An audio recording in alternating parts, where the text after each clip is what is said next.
Rudy, seorang remaja yang sangat menggemari kisah heroisme. Film dan komik superhero habis ia tonton dan baca. Lewat pelajaran agama di sekolah, ia mulai mengenal kisah-kisah kepahlawanan Islam.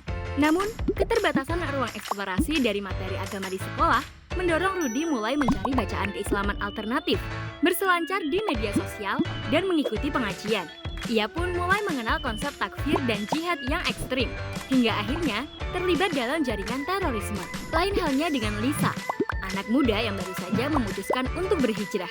Dia menaruh minat yang tinggi untuk belajar agama secara mendalam dan berupaya menerapkan kehidupan Islami di dalam kesehariannya. Melalui pengajian terbatas di lingkungan keluarga dan informasi yang ia peroleh melalui internet dan media sosial, ia mengenal narasi tentang sistem negara yang Islami. Ia pun mulai mantap untuk hijrah total, pergi dan bergabung dengan negara Islam Irak dan Suriah atau NIIS.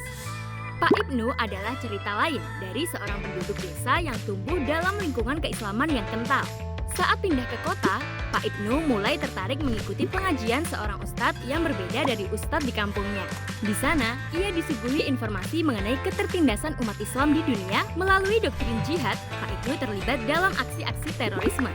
3 cerita di atas memunculkan pertanyaan penting. Apakah latar belakang pendidikan agama berkontribusi membuat seseorang terpapar radikalisme dan ekstremisme? Model pendidikan agama seperti apa yang bisa memicu seseorang menjadi ekstremis dan teroris?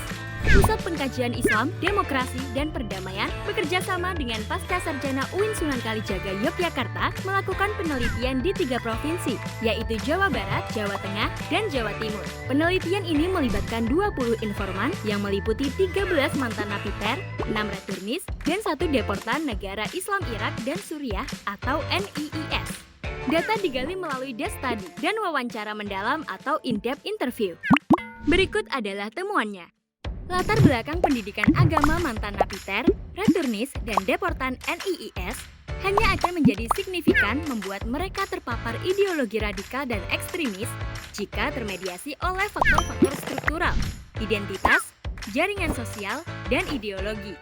Terdapat 2 kategori generasi radikal dan ekstremis, yaitu generasi lama dan baru.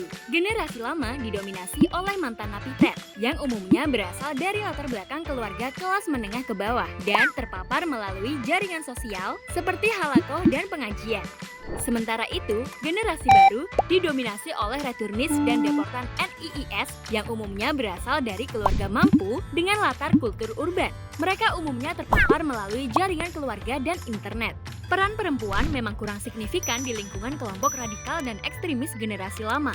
Namun sebaliknya, di generasi baru, perempuan tampak menonjol dalam mendiseminasikan gagasan radikal dan ekstremis. Latar belakang pendidikan agama formal seperti sekolah, universitas, atau pesantren turut mengenalkan siswa atau mahasiswa terhadap gagasan dan gerakan Islam radikal oleh oknum guru atau dosen, atau melalui kegiatan rohis atau kerohanian Islam dan komunitas dakwah keagamaan mahasiswa. Di tengah krisis identitas dan problem struktural yang mereka hadapi, pendidikan agama informal menyediakan narasi heroisme dan maskulinitas dalam bentuk keterlibatan dalam aksi-aksi amar ma'ruf nahi mungkar dan jihad. Bahwa titik balik juga terjadi.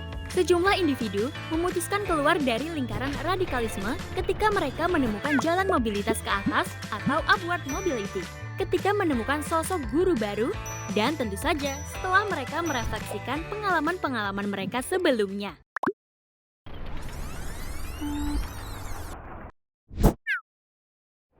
Satu, pentingnya pengarus utamaan gagasan pendidikan yang membersamai atau engaging education yang menitik beratkan pada metode-metode yang lebih komunikatif dan persuasif dalam sistem pembelajaran keagamaan di sekolah, pesantren, dan universitas sehingga anak didik bisa lebih eksploratif.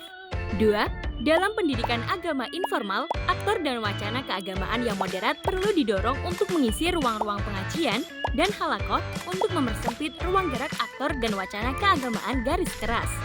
3. Mendorong gagasan keislaman kontekstual melalui publikasi, konten media sosial, dan komunitas agar agama mendapatkan ruang aktualisasi baru yang membawa kemaslahatan bagi kemanusiaan.